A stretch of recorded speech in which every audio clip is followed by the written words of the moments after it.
Suudu Baba. Assalamu alaikum bandiraɓe fulɓe,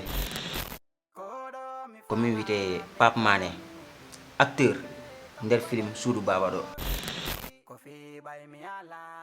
Minen na hande ko weltare min addani o Fouta e Fuladu fof ko baba goto e nene goto, kalɗo pullo woni e nder Afrique surtout nder aduna o ɗo.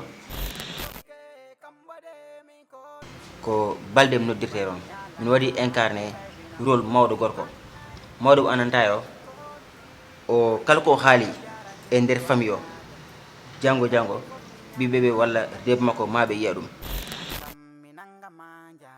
Full TV ɓe addani min ko ananta ko filloyre, par ce que nder Kolda ala ko min wawata haalde ɗum meeɗa heɓde nder Kolda ga.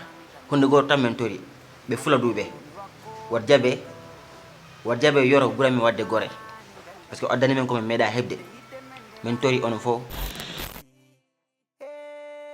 Film o nak wiyete Suudu Baba, kala ko miijiɗa nder aduna fo ne nder film ɗo. ɓe andinama ka anda, ɓe hollama ka meeɗa yiide, kono mbaɗen préparé yahen waɗe abonné to Full TV.